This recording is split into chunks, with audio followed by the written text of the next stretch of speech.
Hi friends, I'm Marella. Alright, so today I'll be building a gingerbread house, and while doing so, I'm going to be answering 16 questions in honor of the last few days of 2016. So, let's get on. So now that we have the gingerbread house kit, we can now start. Oh yeah, these are chopping boards. It's going to be the base for the gingerbread house. You just finished washing the chopping board. Just lay it down here.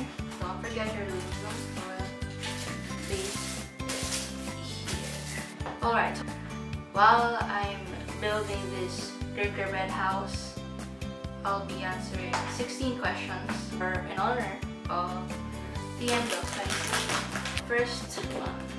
What are your nicknames? What do you prefer to be called?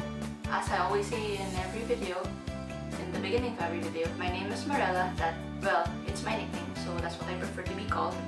Marella. I'll spell it right here. Second question.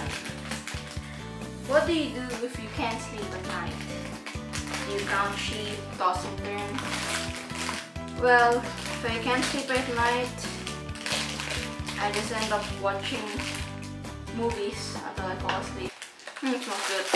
We're in the third question, right? So, do you save old greeting cards and letters? Well, yeah, I do. I have a notebook that I store all Christmas, birthday cards, greeting cards, birthday, Christmas. Yeah, birthday and Christmas only. Fourth question. What is your strongest sense? If you had to give one up, which would it be? Well, actually, my strongest sense actually depends on what's interesting.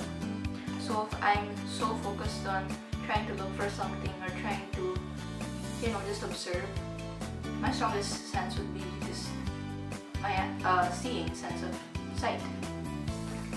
But if I'm trying to figure out, oh, what are they talking about? Because I heard, for example, I heard my name in the conversation. Then my ears, that would be my strongest sense. So it actually depends on the focus that I give to my senses. But if I had to give one up, I actually can't really choose. I hope that's right. Oh my god. Oh no, this is the roof, I think. Next question. Which animals scare you the most and why?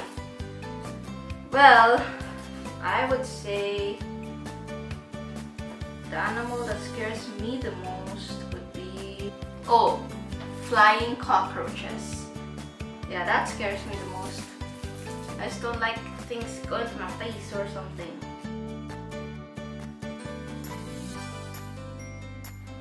Number 6. Are you most likely to avoid conflict or engage in it head on? I'm most likely to engage in the conflict. Why? Because I want to support my stand, but I also want to learn. If the other person also makes sense, it's my duty as a citizen of the world, as a human, to also understand other people's side. And if what they're saying is also helping others, that I can also learn from that and take that into account.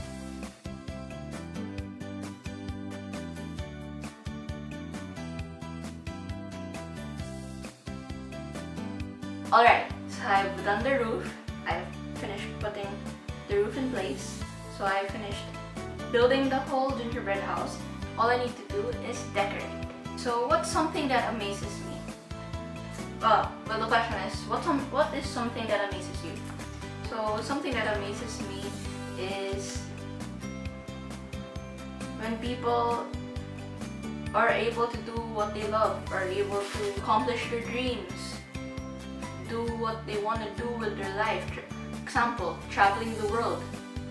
Just, plain traveling the world, having fun, just soaking life in, soaking the world in, and see so many beautiful places in this world. Or traveling the world to help others in need. Or, having fun while doing your job. It's so nice to hear someone say, hey, you know, I love my job, I love what I'm doing. Because that way you kind of have peace of mind that they're gonna be okay, that you don't need to worry that much about them. Wait, I'll show you guys the front of the house. Ta-da! Okay, so this is the house right here. So far. Number 8, do you have catchphrase? Well, it's not really a catchphrase, but it's something that I live by. And I hope I'm doing it. So it's never give up. Never, ever, ever give up.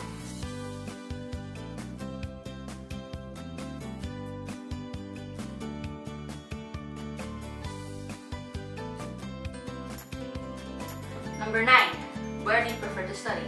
Well, I would prefer to study abroad, particularly in Spain. I'm actually learning how to speak Spanish. Why? Because it's just something new, something different, and I want to experience that. 10, what's your all-time favorite town or city? Well, I would say, if it's something out of the country where I live, I would say Tokyo, Japan. Why? Because it's so nice and organized, and I don't know, it's so fresh, and yeah, I'm kind of a neat freak. I love organization, and just seeing the city there, it was just a breath of fresh air. So that's why that's my favorite city.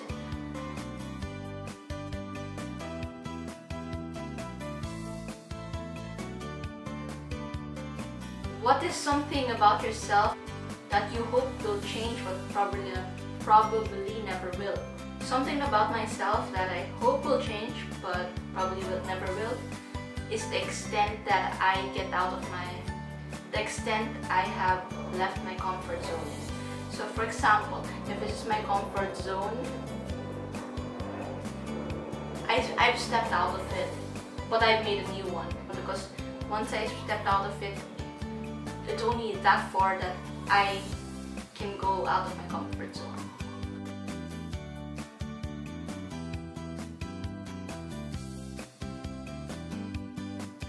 So next question. 12. Where's your favorite place to take an out-of-town guest? My favorite place that I take an out-of-town guest would be anywhere outside the city. Well, they can actually see the city first, but it's kind of crowded, and it's better to really take them outside so that they can relax as well, because yeah, everything's kind of busy in the city. Once you go out, it's so refreshing and so relaxing. So I take people, out-of-town guests, out just outside the city. 13. What do you think about more than anything else? What I think about more than anything else, I would say, is my family. Alright, so Gingerbread House, almost complete. Question number 14. Do you have a whole lot of acquaintances or just a few very close friends, and why? Well, the question is, do you have a whole lot of acquaintances, or it said they use the word or, just a few very close friends. But I would say that I have a lot of acquaintances and just a few very close friends. And why is this? It is good to get to know people, to be acquainted with them, just so you know more people, and that's good.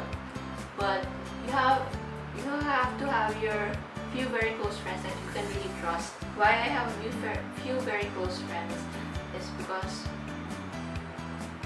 they're enough. They're enough for me.